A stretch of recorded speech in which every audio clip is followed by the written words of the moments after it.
que eu quero compartilhar com vocês aqui é algo que tem poder de transformar vocês, transformá-los de gatinhos em leões.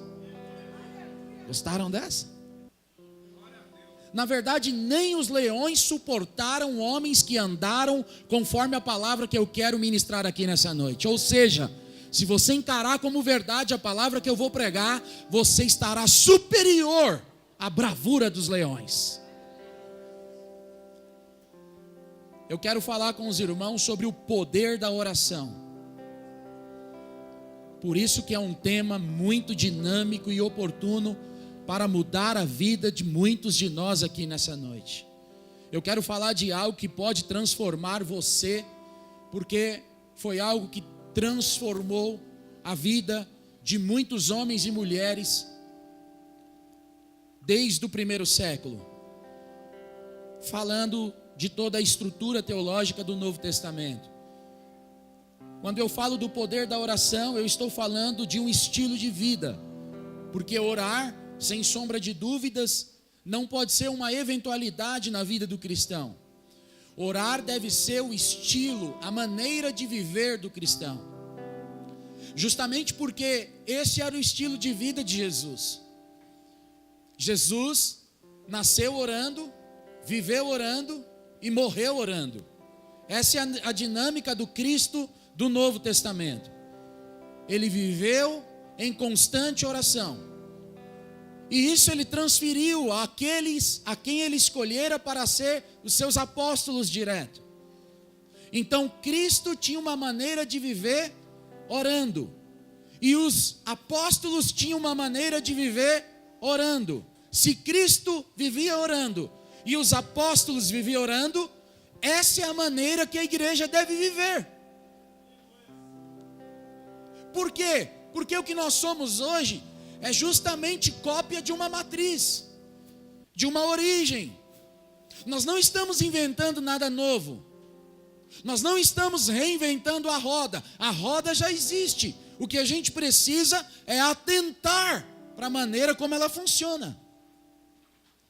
Já existe um padrão estabelecido e foi estabelecido por Cristo e pela igreja primitiva. Isso está no livro de Atos dos Apóstolos, o único livro histórico do Novo Testamento. O que nós temos que então fazer é olhar para a história da igreja e seguir os passos desta igreja. Então hoje, irmãos, eu quero falar com os irmãos que se você encarar de verdade essa palavra, a sua vida não vai ser mais a mesma. Se você sair daqui e falando assim, Deus falou comigo hoje, eu vou praticar o que eu ouvir e o que Deus falou, a sua vida vai ser mudada, amado. Eu vou começar pelo texto de Lucas capítulo 11, e versículo de número 1. O texto diz: certo dia, Jesus estava fazendo o que, irmãos? Orando em determinado lugar. Quando terminou, um de seus discípulos lhe disse: Senhor, ensina-nos a orar como João ensinou os discípulos dele. Observe que a oração contagia. Observe que a oração gera entusiasmo. O texto que está projetado diante dos olhos dos irmãos é um texto que fala de um discípulo pedindo algo para Cristo a respeito daquilo que ele viu um outro discipulador fazer com os seus discípulos. Certamente ele percebeu que João, o Batista, o primo de Jesus, ensinava aqueles que lhe seguiam a orar. E ele então vai até Jesus, dada a importância do tema, e pede para Jesus: Senhor, ensina-nos a orar, assim como João ensina os discípulos dele a orar. Agora observe a dinâmica textual. Os discípulos não estão pedindo para aprender a pregar. Os discípulos não estão pedindo para aprender a jejuar.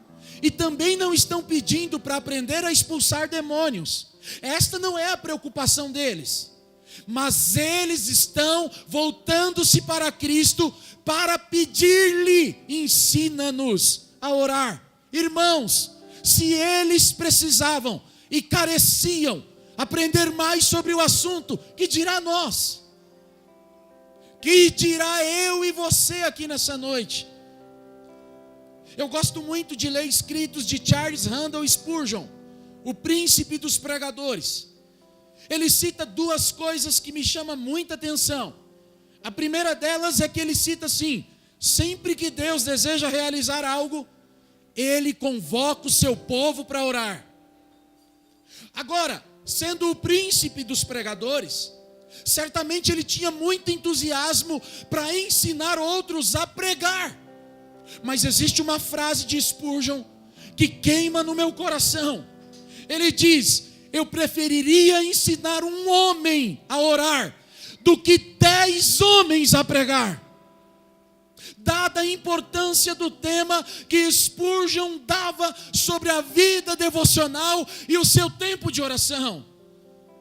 Ele é o príncipe dos pregadores, mas ele entende que é impossível se não manter uma vida de oração. Por quê? Porque a oração é uma peça essencial num arsenal de batalha espiritual.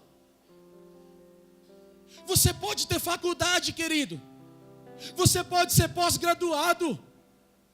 Você pode conhecer toda a ciência e tecnologia. Mas deixa eu falar uma coisa para você. No assunto espiritual, o que demanda é a sua vida de oração.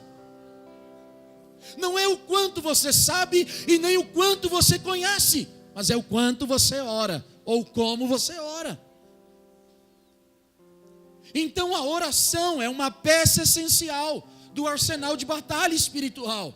E é isso que Paulo vai dizer em 2 Coríntios, capítulo 10, e versículo de número 4. Ele vai dizer: usamos as armas poderosas de Deus, e não as armas do mundo, para derrubar as fortalezas do raciocínio humano e acabar com os falsos argumentos.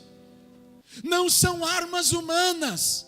Paulo está dizendo: essas não são as armas que usamos para lutar. As nossas armas são espirituais. As nossas armas são espirituais. Por quê? Porque é através da oração que todas as outras demais armas são usadas pelo cristão. O que é que eu aprendo com isso? Uma outra verdade: de que a oração é essencial para vestir a armadura de Deus e estar pronto para o dia da batalha. Quantos enfrentam lutas aqui? Quantos enfrentam lutas? Quantos têm ciências de que as lutas que enfrentam são de ordens espirituais? Quantos têm ciência? Pois é. Se você tem ciência, e se você não tem, hoje você vai ter, que a sua luta não é contra a carne nem contra o sangue. A sua luta é contra principados e potestades nas regiões celestiais. Talvez você está lutando contra o seu marido, está lutando contra a sua esposa, está lutando contra o seu filho, está lutando contra a sua sogra, está lutando contra o seu genro, está lutando contra o seu sogro, está lutando errado, irmão. Está lutando errado. A sua luta não é contra o seu patrão. A sua luta não é contra o presidente do seu país, nem contra o seu pastor. A sua luta se dá em uma outra atmosfera. É ali que as verdadeiras batalhas são vencidas.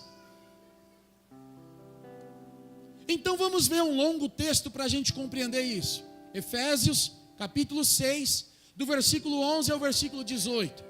O texto vai dizer assim: vistam toda a armadura de Deus, para que possam permanecer firmes contra as estratégias do diabo. Irmão, tem gente pensando que o diabo é um ser tolo, um desocupado, que está caminhando por aí sem ter o que fazer, procurando alguma situação para realizar. Querido, eles são que nem os testemunhos de Jeová. Só uma comparação, desculpa, tá? Não sei se você sabe, mas o testemunho de Jeová sabe o seu endereço, a sua casa, o seu nome. Ele sabe que horas que você está em casa. Eles têm um plano estratégico para te visitar. Por isso que são uma das maiores organizações de evangelização do mundo. Estou usando só como exemplo. Porque tem gente que está pensando que o diabo é um bobão, é um tolo. é um descoordenado em suas ações. Segundo o texto de Paulo, ele é um estrategista. Ele tem estratégias ao seu respeito. Então Paulo vai dizer que nós devemos vestir a armadura para estar firme contra as estratégias do diabo. No versículo 12 ele vai dizer: pois não lutamos contra inimigos de carne e sangue, mas contra governantes e autoridades do mundo invisível. E você pensando que a sua luta é sobre aquilo que vê, quando a sua luta se dá numa atmosfera invisível, contra grandes poderes neste mundo de trevas e contra espíritos malignos nas esferas celestiais. Portanto, versículo 13: vistam toda a armadura de Deus para que possam resistir o inimigo no dia mau. Então, depois da batalha, vocês continuarão de pé e firmes. Assim, mantenham sua posição, colocando o cinto da verdade e a couraça da justiça como calçados. Usem os pés das boas novas para que estejam inteiramente preparados. Ele está usando a figura de um soldado romano.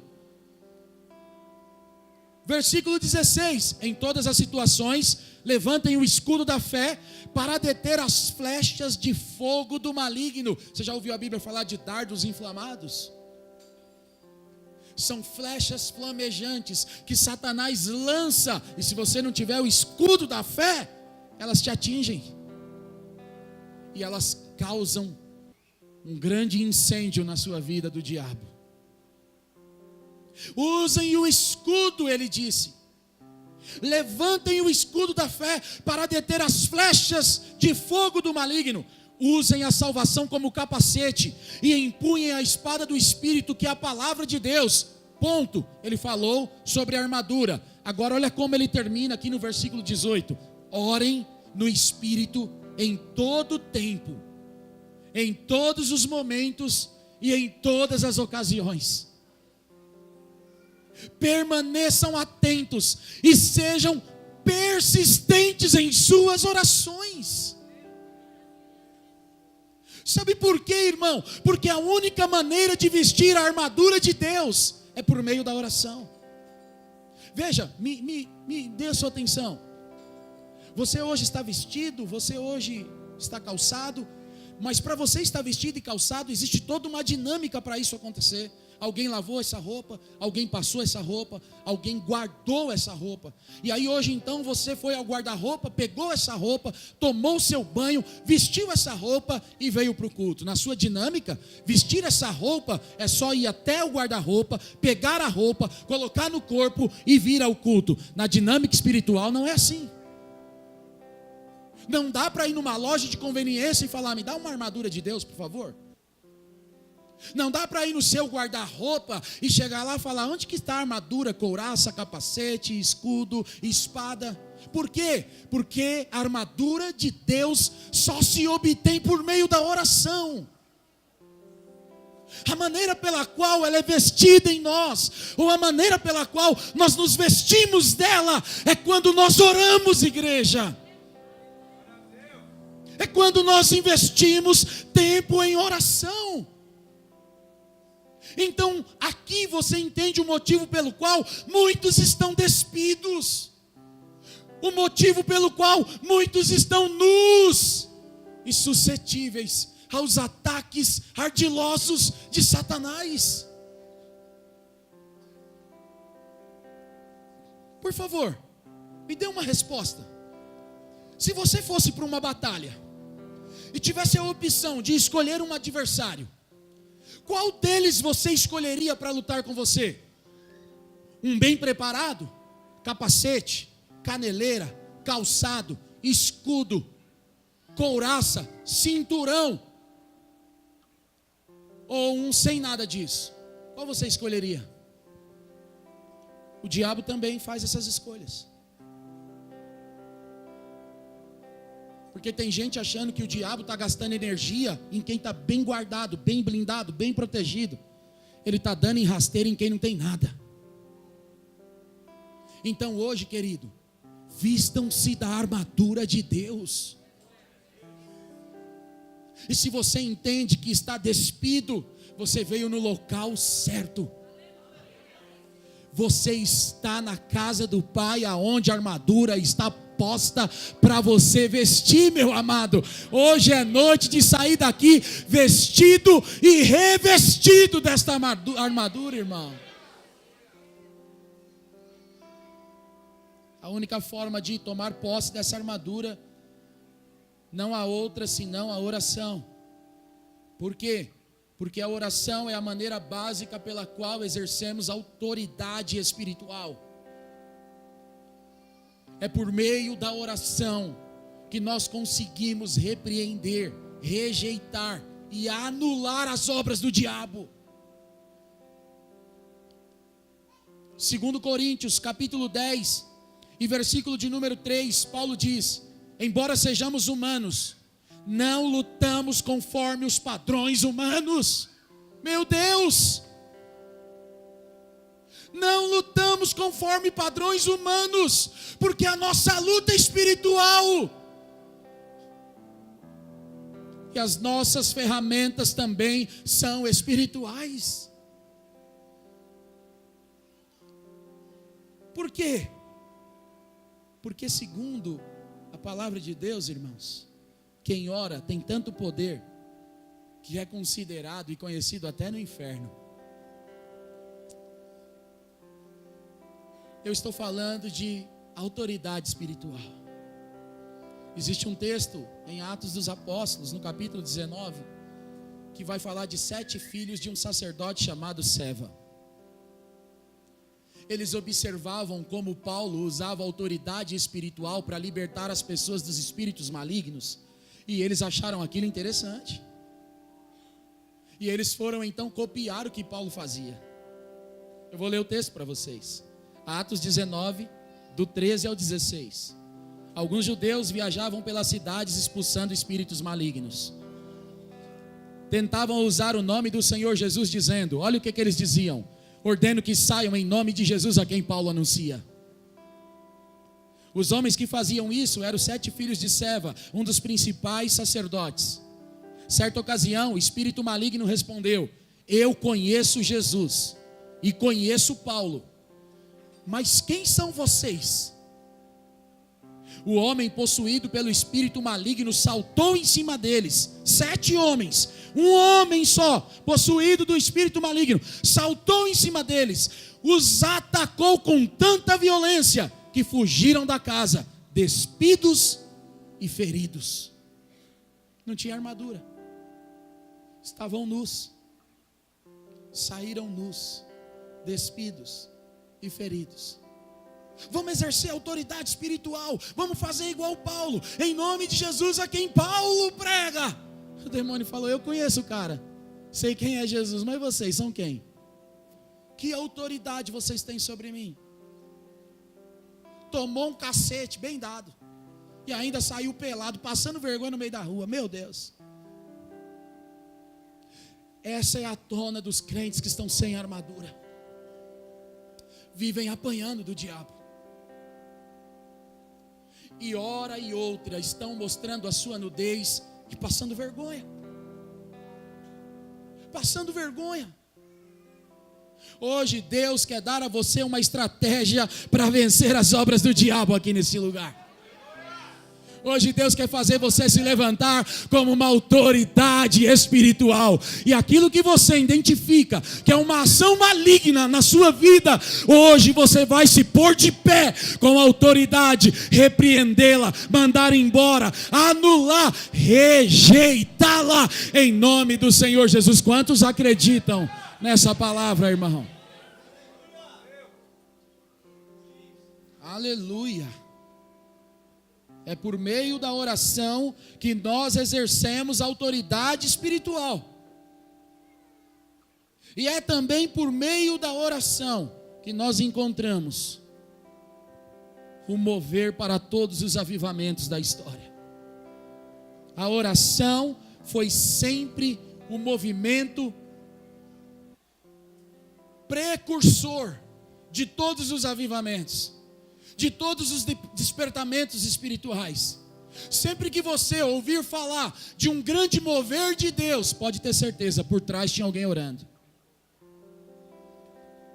Quando você orar por alguém, irmão, e aquela pessoa for curada, não se assuste. O mover de Deus, ele vem depois da oração. Primeiro vem a oração, depois vem o mover. Talvez você já leu em Atos dos Apóstolos, capítulo 2, que 120 pessoas estavam por 10 dias reunidos numa casa, fazendo o que mesmo? Orando. E quando eles estavam orando, o que aconteceu? Um grande mover, um grande renovo espiritual, um grande avivamento. E o cenáculo foi tomado pelo poder do Espírito Santo. E 120 pessoas no primeiro século foram cheias do Espírito Santo. E daquelas 120 sai um camarada que a Bíblia diz iletrado, prega, e cerca de 3.000 pessoas se convertem. É muito poder, irmão. Mas talvez você já ouviu falar de Evans Roberts, o precursor do avivamento no país de Gales. O país de Gales, irmãos, é uma província da Grã-Bretanha que em 1904 foi invadido pelo poder do Espírito.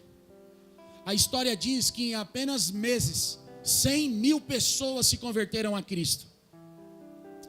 Só que o que poucas pessoas dizem é que em 1891, ou seja, 13, 14 anos antes do avivamento, com 13 anos de idade, Evans Roberts já estava orando por duas coisas, Paulo. Primeira, Senhor, me enche do Espírito. Segundo, Senhor, aviva o país de Gales. O avivamento veio em 1904, mas tinha alguém com 13 anos de idade que já estava orando, intercedendo e pedindo: derrama o teu poder, Senhor. Derrama o teu poder, Senhor. Talvez você já ouviu falar do movimento que no Brasil agora está muito conhecido, do início do século XX, do movimento da Rua Azusa, em Los Angeles, na Califórnia, cujo seu líder maior é William Seymour.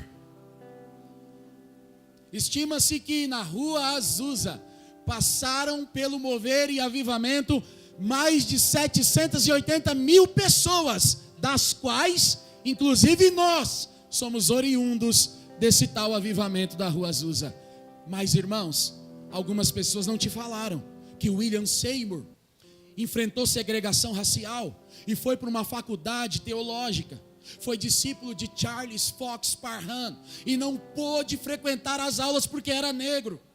E ele então escutava a aula nos corredores das escolas. Fazendo assim, ele orava de 5 a 7 horas por dia. 5 a 7 horas por dia. 5 a 7 horas por dia, irmãos.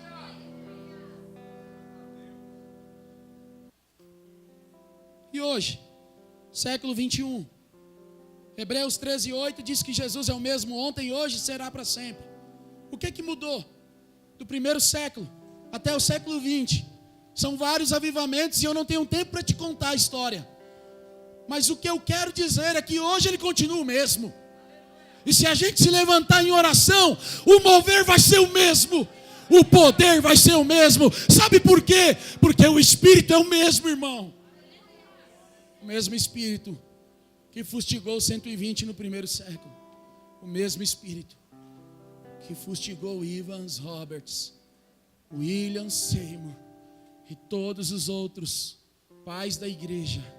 É o Espírito que está nessa igreja, nessa noite, para poder avivar os nossos corações nesse lugar, amado. A vontade de Deus é renovar você nessa noite. A vontade de Deus é ativar o seu coração nessa noite. Hoje, eu tenho pedido ao Espírito Santo que coloque um desespero na sua vida e na minha, para sairmos daqui, para buscar o canto da oração, amado. Hoje, que Deus coloque em nós uma chama ardente, flamejante, e que nos faça sair daqui para procurar o nosso quarto, para fechar a nossa porta e para buscá-lo em fervente oração, amado. Que o seu coração se derreta nessa noite, que os seus olhos Em nome de Jesus, derramem lágrimas pela vida de oração que você tem vivido. Então o Espírito de Deus nos trouxe aqui hoje para nos alertar de que o adversário não está brincando de ser adversário, mas a igreja está brincando de ser igreja. A igreja precisa se levantar como uma voz profética nesse tempo. A igreja precisa se levantar como homens e mulheres valentes e ir para o seu canto de oração, irmão. Pastora Miriam falou aqui no começo, talvez você nem orou essa semana, mas seja verdadeiro, isso é o ideal. É o ideal que você passe uma semana sem orar e venha orar num culto de celebração, aonde você deveria apenas celebrar. Esse culto aqui, irmãos, é para celebrarmos, é para recebermos direção, porque a vida de oração não se dá no culto em si, a vida de oração se dá durante os seus dias da semana, irmão.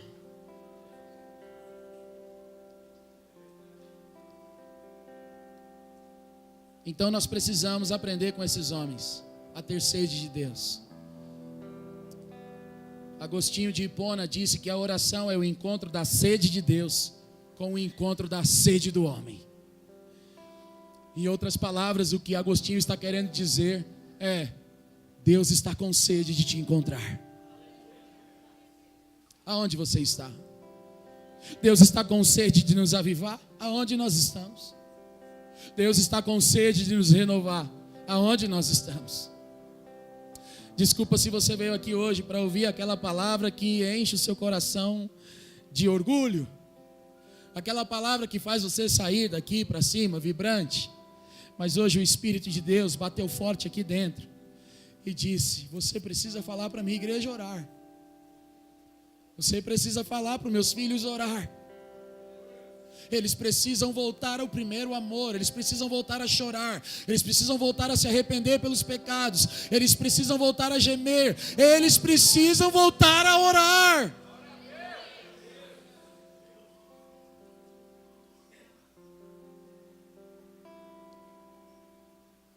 Pastor, eu não oro porque eu trabalho muito. Então deixa eu te falar a frase de dois grandes homens de Deus. O primeiro é o missionário dos interiores da China, Hudson Taylor. Ele diz: quando trabalhamos, nós é quem trabalhamos, mas quando oramos, Deus é quem trabalha. Deixa eu te falar de Hans Von. Ele diz: quando agimos, colhemos os frutos do nosso trabalho, mas quando oramos, colhemos os frutos do trabalho de Deus. Meu Deus,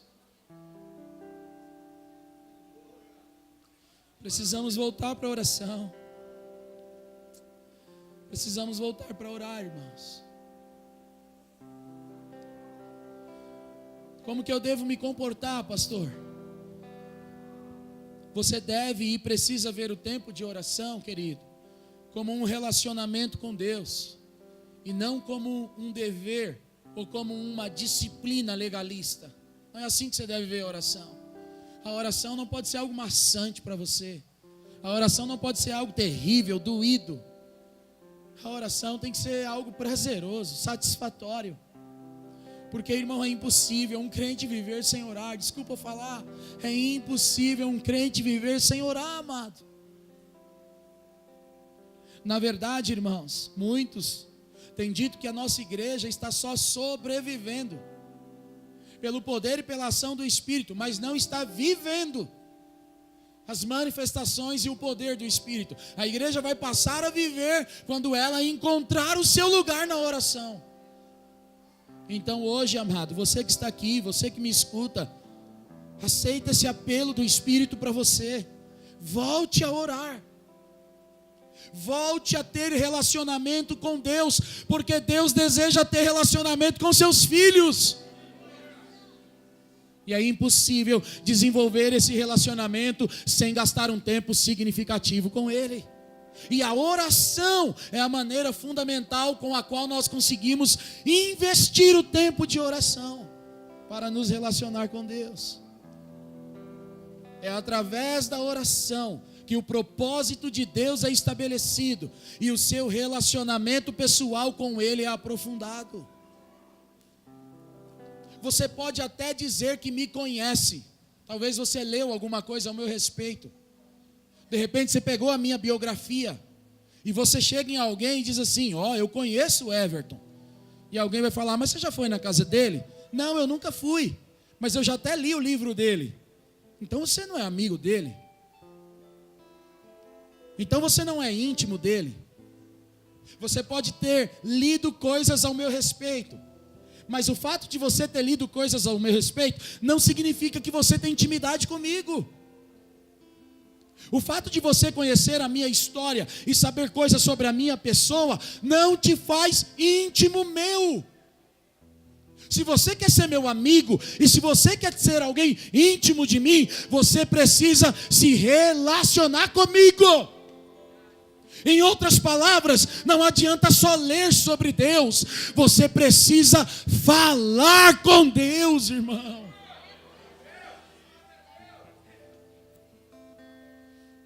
Lê um monte de livro, lê um monte de coisa, um monte de revista, assiste um monte de série, mas pastor, é a respeito de Deus, mas isso não te faz íntimo dele, amado. O que te faz íntimo de alguém é o relacionamento que você leva com ela. E a oração é um meio caloroso pelo qual nós sentimos o hálito de Deus soprar em nossos corações. Oh, cheia massorreabas. Só podemos ser íntimos dele quando oramos. Deus não é um Deus de teoria, de literatura. Deus é um Deus de experiência. Experiências.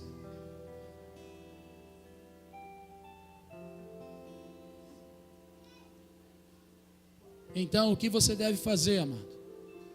Você deve fazer um compromisso inegociável nessa noite. Escute isso, por favor. De verdade, eu não queria nem que isso fosse uma pregação, eu queria que isso fosse uma espécie de um workshop. Meu desejo era eu estar pautando cada versículo aqui para conversar com os irmãos, mas o tempo não nos permite. E aí nós precisamos agir aqui de maneira prática para poder desafiar os irmãos a saírem daqui para viver uma semana de oração. Então eu quero desafiar você a fazer um compromisso inegociável. Eu quero convidar você a falar do fundo do seu coração: eu vou me comprometer a orar. Eu vou me comprometer a buscar a Deus, não como uma disciplina legalista, mas porque eu preciso praticar algo que vai mudar a minha vida. Você deve fazer um compromisso inegociável de gastar tempo consciente e significativo com Deus em oração. Mas pastor, eu não sei orar. Então deixa eu adiantar alguma coisa para você. Sem oração, sem unção. Deixa eu adiantar outra coisa para você. Sem oração, sem poder. Deixa eu adiantar outra coisa para você. Sem oração, sem milagre. Deixa eu adiantar outra coisa para você. Sem oração, sem fluir do Espírito Santo.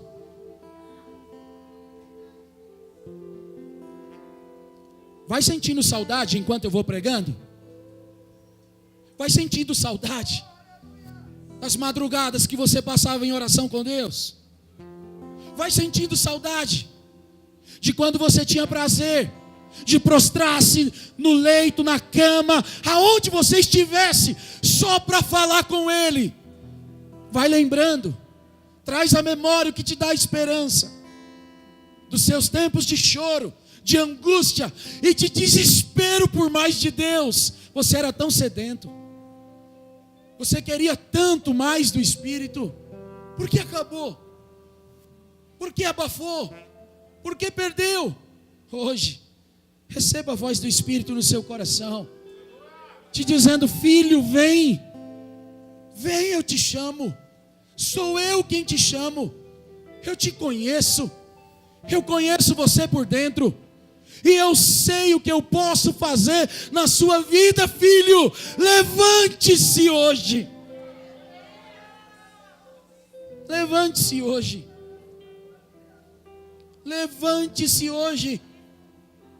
Não espere ter o desejo de orar 1 hora. Comece com seus 5 minutos. Comece com seus 2 minutos. Comece com seus 10 minutos. Mas tem o seguinte: comece hoje. Reúna sua esposa, reúna seus filhos, vai para o seu quarto, feche a sua porta, mas comece hoje, irmão. Comece hoje mesmo. Comece hoje mesmo. Oh, comece agora. Comece agora.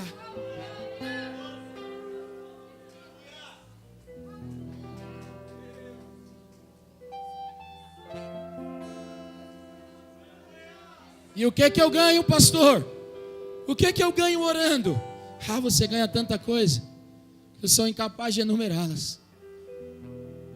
Mas você vai receber uma capacidade de ouvir a voz de Deus ampliada drasticamente na sua vida.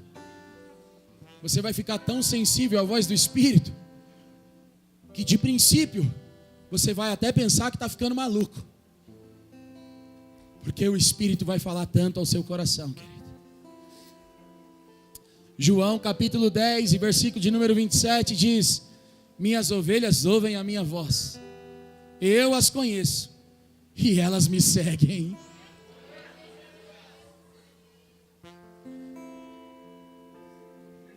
Você vai experimentar um nível de satisfação cada vez mais profundo, tal qual você nunca experimentou, amado. Sabe o que você vai ganhar? Poder espiritual. Eles vão aumentar significativamente na sua vida e no seu ministério. Sabe o que você faz na obra de Deus? Vai ser potencializado pela ação do Espírito Santo. O que eu ganho, pastor?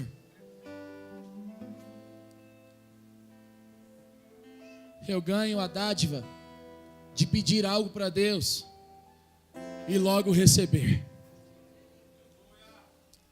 João 14:13 diz: vocês podem pedir qualquer coisa em meu nome. Eu, disse Jesus, o farei, para que o Filho glorifique o Pai. 14: sim, peçam qualquer coisa em meu nome, e eu o farei.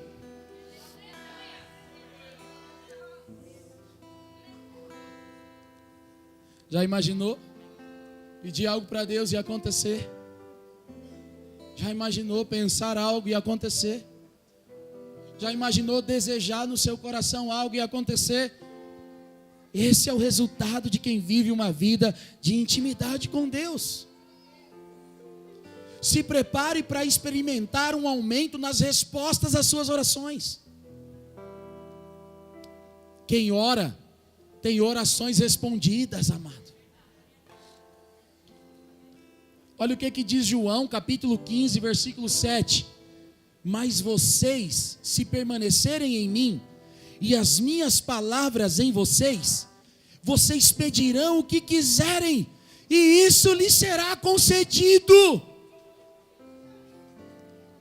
Fala para mim, pastor, o que eu quiser, fala. Foi Jesus que disse.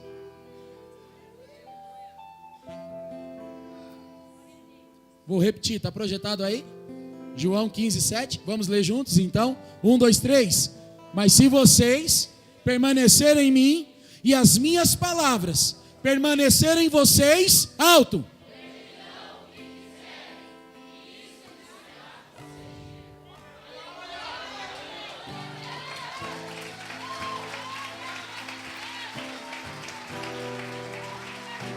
Eu nele, ele em mim. Eu peço o que quiser, irmão.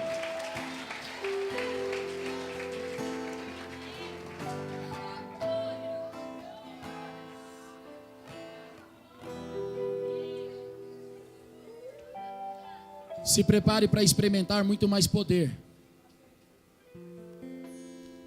Não é poder para voar, não são. Esse aqui é poder para resistir às tentações e ciladas do diabo. Ele vai vir babando, achando que você está fraquinho que nem ontem. E ele vai bater num paredão e vai voltar para trás. Vai vir por um caminho e vai voltar por 7 caminhos. Em nome de Jesus.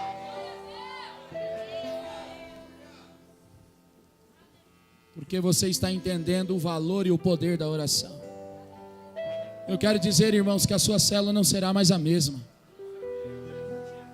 Você não será mais o mesmo. O seu bairro não será mais o mesmo.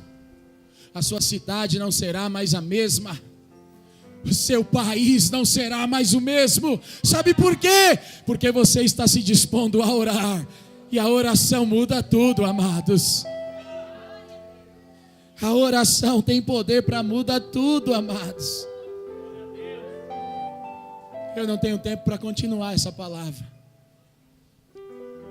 Numa outra oportunidade nós vamos prosseguir com ela. Eu quero desafiar você a orar. Mas antes de desafiar você, eu vou terminar com o último texto.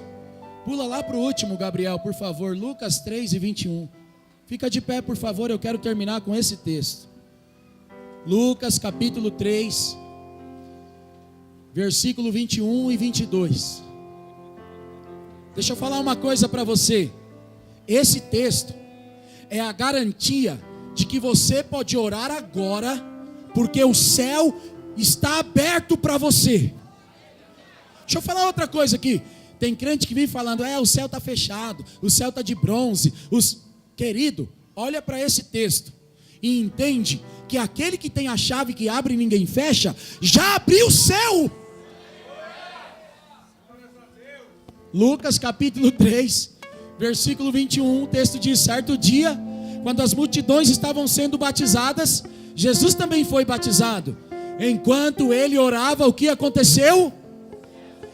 Enquanto ele orava, e se Jesus abrir o céu, quem é que pode fechá-lo, meu irmão?